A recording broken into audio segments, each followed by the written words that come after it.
दो बातें खास देखनी है, अपने इष्ट का सुमिरन और इष्ट भाव से संपूर्ण संसार में जो सेवा मिल जाए।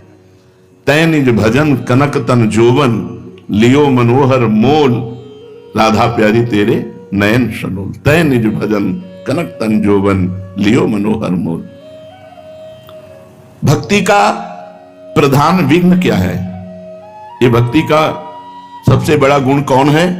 सेवा और सुमिरन। इसी से सारे सद्गुण आ जाते हैं। भक्त कौन है? जो शास्त्र और गुरु की आज्ञा के अनुसार चलता है और निरंतर भगवत चिंतन परायण है। अब भक्ति का प्रधान विघ्न क्या है? यद्यपि विघ्नों का विस्तार है, पर कुछ विघ्न जिनको हम समझ सकते हैं। विघ्नों का तो भंडार माया ही संपूर्ण विघ्नमय है। आहार दोष, बुरी कमाई, बेईमानी का, दूसरे के हक का यदि अन्न है तो भगवत चिंतन नहीं होने देगा। साधु का आकाश वृत्ति, माधुकरी वृत्ति, इन दो वृत्तियों से ही जीवन चलावे। आकाश वृत्ति स्वयं जो मिल जाए, माधुकरी वृत्ति 5-7 घरों में मांग कर खाए। गृहस्थ सच्ची कमाई का, पवित्र धन का, पवित्र अन्न रांध कर भगवान को भोग लगाकर प्रसाद रूप में पाए तो आहार दोष से मुक्त हो जाएगा। आहार दोष ये भक्ति का प्रथम दोष है जो भजन नहीं होने देगा। प्याज लहसुन, जिस रसोई में मांस रांधा गया हो उस रसोई का बना हुआ अन्न, अगर एक बार पात्रों में मांस रांध दिया गया है और उसी में खीर पूड़ी रोटी दाल बना के आपको दी जाए तो जो मांस खाने से बुद्धि अपवित्र होगी वही उस पात्र के रांधे हुए अन्न के खाने से बुद्धि अपवित्र हो जाएगी। इसलिए आहार पर विशुद्ध भाव हमारा रहे। हम ऐसा आहार तैयार करें जो भगवान को भोग लगा सके और प्रभु को भोग लगाने के बाद उसे पावे। दूसरा, शरीर का अस्वस्थ रहना।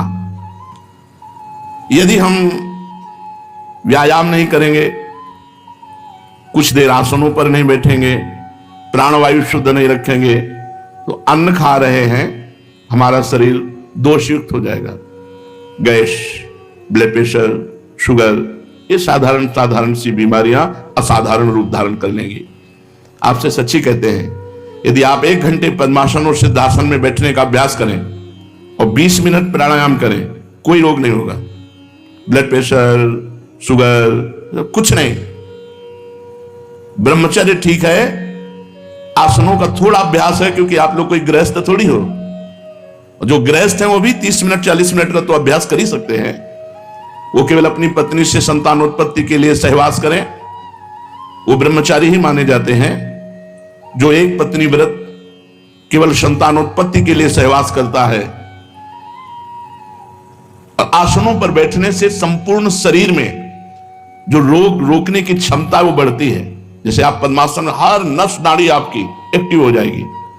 हमारे कई ऐसे स्थान हैं जो एक्टिव नहीं हो पाते और हम अस्वस्थ हो जाते हैं।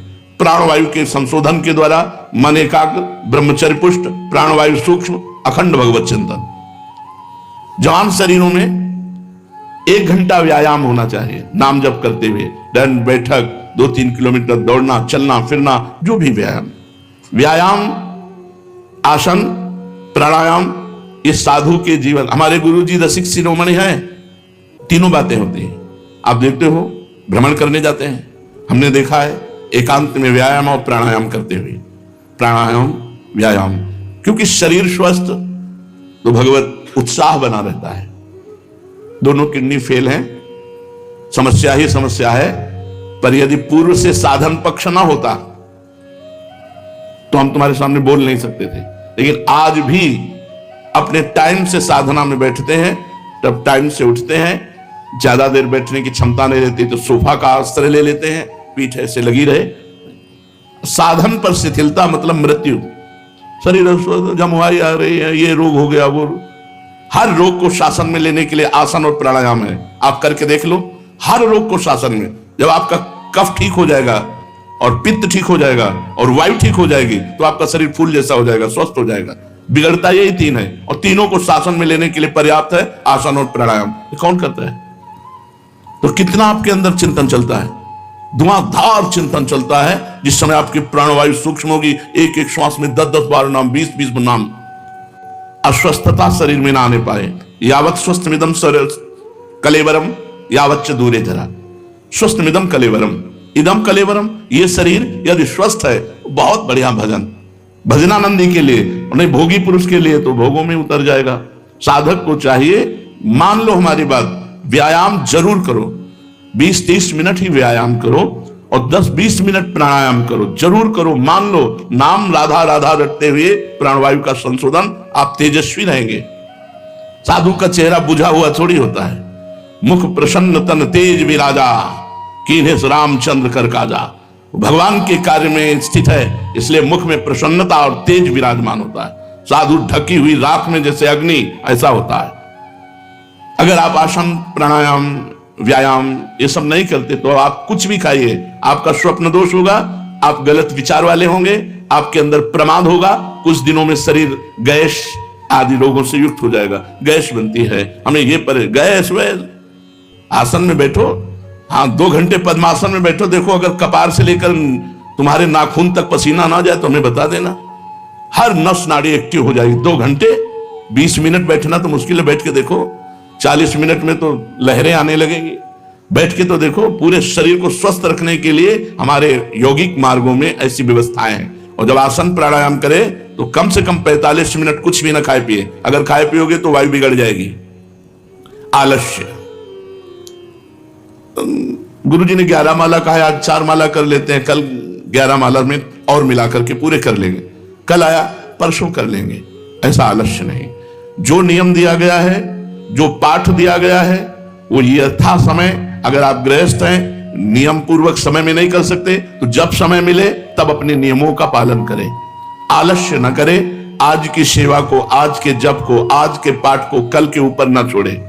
काल करे सो आज कर, आज करे सो अब, पल में परलय होएगी, बहुरी करोगे कब, पता नहीं कल जिए कि ना जिए। तो आज गुरु जी ने जो नियम दिया है उसे हम जल्दी उठें और उठ करके अपने नियम को पूरा करें। प्रमाद ना करें, आलस्य प्रमाद न करें। भगवत कार्य को, हम करने योग्य कार्य को त्याग करके ना करने योग्य कार्य में उत्साह रखना, इसे प्रमाद कहते हैं।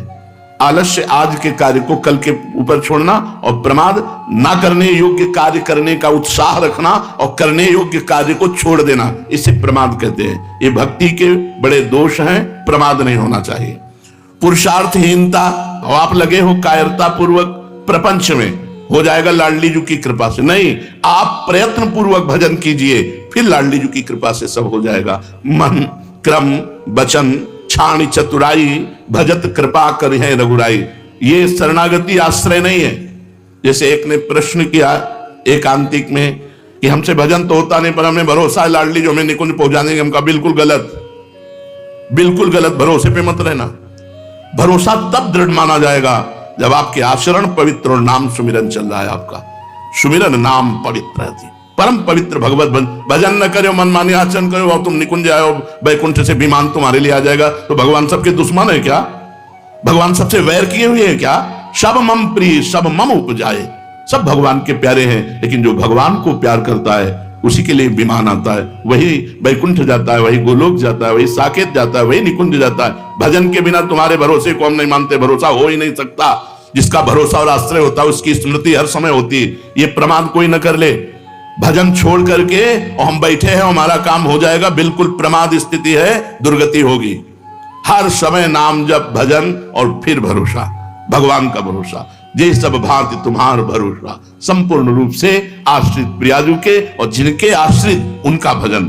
नहीं, सेवक जी महाराज कह रहे हैं, हरिवंश नाम बिसरे न छिन, श्री हरिवंश सहाय बल। जब नाम नहीं छूटेगा तभी सहायता आपको भगवत प्राप्ति की होगी।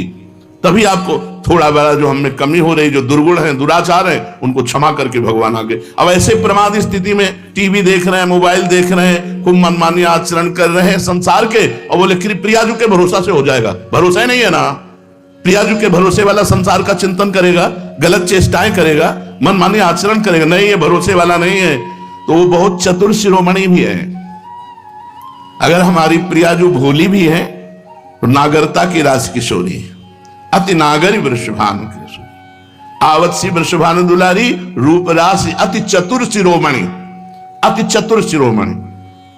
उनसे चतुराई नहीं चलेगी। हाँ, हम प्रयास कर रहे हैं, अब हमसे उतना नहीं हो पा रहा जितना होना है, तो आप निश्चिंत रहिए, भरोसे पे रहिए, आपको भगवत प्राप्ति होगी। लेकिन आप प्रमादवश भजन न करें, मनमाने आचरण करें और कहें कि मुझे, ये बिल्कुल नहीं, सिद्धांत के खिलाफ बात है। तो पुरुषार्थहीनता ये भक्ति में नहीं होनी चाहिए। और अश्रद्धा, शास्त्र और गुरु वाक्यों पर अश्रद्धा नहीं होनी चाहिए। हमेशा सत्कर्म के लिए जो हमारे शास्त्र आदेश करते हैं, गुरु आदेश करते हैं, जैसा आदेश करते हैं बिल्कुल ठीक वैसे आचरण करना होता है। कभी कभी कड़वी दवा होती है, समझ में नहीं आता ऐसा क्यों कहते हैं, पक्का समझो, अश्रद्धा नहीं होनी चाहिए। वो आपको इतनी ऊंचाई पर उठा देंगे कि आप समझ नहीं पाएंगे। इसलिए गुरु वाक्यों पर अश्रद्धा नहीं होनी चाहिए। वो जो बोले तो बस वचनम करिष्येताम, जो आप बोल रहे हैं वही मुझे करना है। वो धर्म है कि अधर्म है, अच्छा है कि बुरा, मुझे इससे कोई मतलब नहीं। हो पाएगा कि नहीं हो पाएगा इससे भी मुझे कोई मतलब नहीं। मैं शुरू करता हूं, आपकी आज्ञा है। पक्का समझिए, गुरु वाक्यों पर कभी अश्रद्धा ना हो तो नीचे ढलान में जाने वाला भी ऊपर चढ़ जाएगा। वो जा रहा है नीचे लेकिन पहुंच ऊपर जाएगा। यही चमत्कार, कर तुम अन्यथा कर तुम। ऐसा लगा कि हम गुरु आज्ञा से गिर रहे हैं लेकिन हम उठ गए। एक बार गुरुदेव श्री रामानंदाचार्य जी महाराज अपने परिकर के साथ एक बगीचे में रुके। पानी लाया गया तो पानी में हल्की सी दुर्गंध थी। कुआं था, कुआं वृक्ष की डाल एक लंबी सी आ रही थी और उसी के पत्ते गिरते थे तो पानी में सड़न आ गई थी। तो गुरुदेव ने कहा कि कुल्हाड़ से इस डाल को उतनी ही काट दो जो कुएं पर है। तो उनका पेड़ के पास से काट दी जाए? बोले नहीं, हमें जरूरत है केवल कुएं के पास से। बोले महाराज फिर तो डाल की तरफ बैठ करके ऐसे काटना होगा तो सीधे कुएं में जाएगा। बोले इससे हमसे कोई मतलब नहीं। सब बैठे रहे, उनमें से खड़ा हुआ, साष्टांग प्रणाम किया। कुल्हाड़ तो रहता ही था क्योंकि ठाकुर सेवा के लिए रसोईया मनिया होती थी, तो लकड़ी चीरने के लिए कुल्हाड़ होता। कुल्हाड़ उठाया, पेड़ पर चढ़ा, डाल पर आकर उधर बैठा जो कुएं के ऊपर थी और उतना ही काटा जितने गुरुदेव ने कहा। मैं डाल सहित, कुल्हाड़ सहित तो नीचे चला गया। अब सब शोकाकुल हो गए कि ओ, बड़े गंभीर मुद्रा में आचार्य चरण बैठे रहे। ऐसे कुछ मिनट हुए, नमो नमः, जय हो, ऐसे शब्द कुएं से गूंजने लगे और वो ऊपर उठ करके आया और माला और प्रसादी पहने हुए, हाथ में प्रसाद का पत्तल लिए आचार्य चरणों में रखा कि सिया राम जी ने आपके लिए दिया। उनका इतनी देर कैसे हो? बोले सिया राम जी के पार्षद आकर साकेत ले गए और वहां सिया राम जी के दर्शन हुए, वहां प्रसादी मिली और ये प्रसादी आप। अब तो सब ललचा गए कि सिया राम के लिए तो पूरा जीवन अर्पित है, एक झलक भी नहीं मिली यार हम ही ये कर लेते। तो गुरु आज्ञा दिखाई कैसी दे रही थी? मृत्यु वाली। मरेगा, मैं कुल्हाड़ सहित कुएं में जाएगा, मर जाएगा। लेकिन बात क्या हुई? गुरु आज्ञा का पालन करने से अमृतत्व प्राप्त हो गया। इसीलिए अश्रद्धा नहीं, गुरु वाक्यों में अश्रद्धा नहीं और कुतर्क नहीं। अपने गुरु जी के वाक्य पर कोई तर्कना नहीं, कोई संशय नहीं, किसी से सलाह नहीं। अगर उन्होंने तुमसे कहा कि तुम केवल लकड़ी चीरो, तो लकड़ी चीरते चीरते तुम्हें परमात्मा प्राप्ति हो जाएगी। अब तुम्हारे माला चलाने से परमात्मा प्राप्ति नहीं होगी। मोक्ष मूलम गुरु कृपा, उनकी कृपा से बात बनती है। मंत्र मूलम गुरु वाक्यम, गुरु जी ने कहा गेट में खड़े रहो तुम, और जिंदगी भर केवल गेट में खड़े रहो। बोले यार ना हमारी ठाकुर सेवा होती है, ना हमारा भजन होता है, ना कोई सेवा, बस वो गेट में खड़े खड़े निकुंज मिल जाएगा। क्योंकि गुरु वाक्य है ना, तो गुरु वाक्य से सब काम बन जाएगा। तो गुरु वाक्य में कुतर्क ये बहुत बड़ी समस्या है, बड़ा अवगुण है भक्ति मार्ग में। फिर कह रहे अधैर्य, बहुत बड़ी परीक्षा होती है भगवत मार्ग में। अब सालों हो गए भजन करते, कभी कोई झांकी नहीं आई, कभी कोई आनंद नहीं आया, कोई दृश्य नहीं बदला, धैर्य नहीं रहा।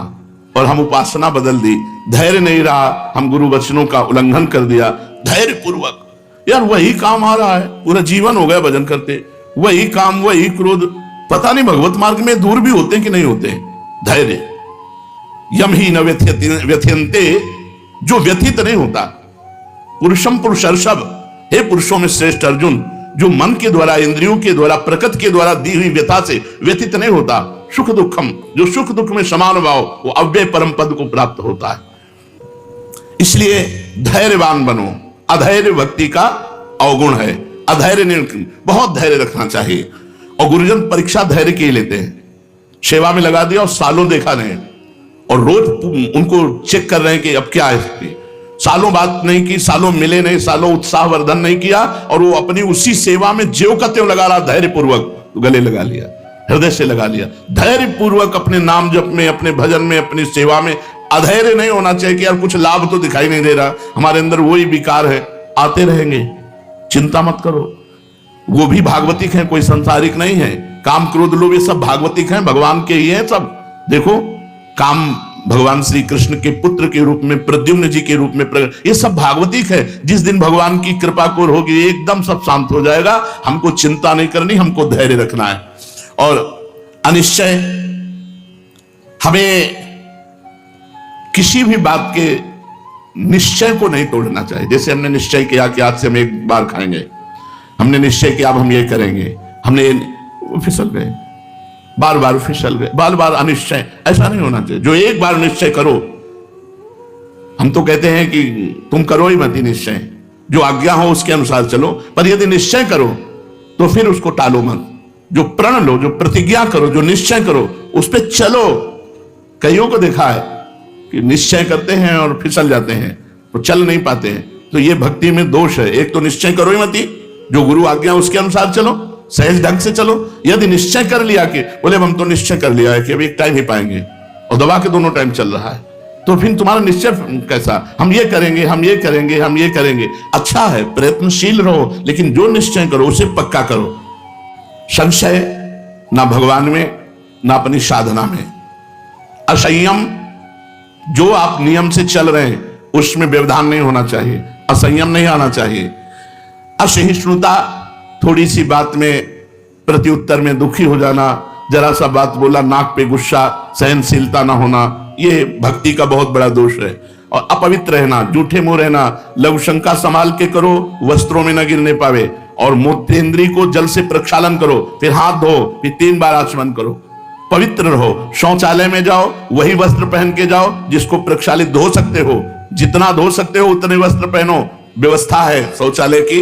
अब ऐसा नहीं कि खेतों में जाना है। हम लोग जो बाहर जाते थे ना, पूरी केवल लंगोटी पहने, हाथ में कमंडल लिए और ऊपर साफा बांध लिया, क्योंकि लौट करके जो आना है वस्त्र धारण करके वो मस्तक पर, उसे पवित्र माना जाता था। ऐसे बांध लिया। अब भीषण ठंडी में अगर 3 बार स्नान, तो तीनों बार 1 किलोमीटर खेत में जाओ, 1 किलोमीटर लौट के आओ, उतने में पूरा शरीर ठंडा, और जो गंगा जी में डुबकी मारो तो परमानंद का अनुभव। अब तो बाथरूम में भैया बहुत पवित्र, लघु शंका, शौच आदि की पवित्रता। और झूठे मुंह नहीं कि कुछ भी मुंह में डाल के चबाने लगे, नहीं। चरणामृत और भगवत प्रसाद इससे झूठा नहीं माना जाता।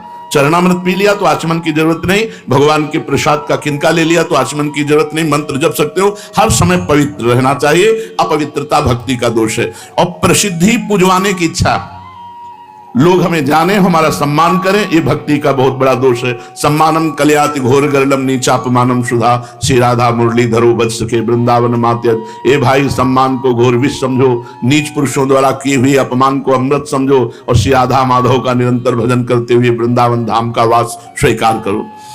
प्रसिद्धि, पुजवाने की इच्छा और मान की चाह, ये बहुत बड़ा दोष है जो साधक को पतित ही कर देता है। इसलिए तुम्हें कोई प्रणाम करे तो तुम पहले उसमें भगवत भाव करके प्रणाम करो, ना कहने की जरूरत नहीं। हमारा नियम है कि हम पैर नहीं छुआते, तो हम आपसे प्रार्थना कर देते हैं और आपको प्रणाम करते हैं मानसिक। यदि आप जबरदस्ती छू लेते हैं तो हमारी कोई हानि नहीं है, आपका भाव है, आप है। पर अगर संत संतुष्ट होते हैं चरण छूने से, तो 5 कदम दूरी से प्रणाम करो, छुओ ही मती।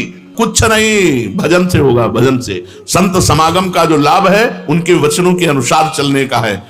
किसी से घृणा मत करो, सब में परमात्मा विराजमान है। घोर पापी में भी भगवान की भावना करो, घृणा मत किसी से करो। इसका मतलब संग नहीं करना, संग नहीं करना, पर घृणा भी नहीं करना। कोई रोगी देख करके या कोई भोगी देख करके घृणा नहीं करना।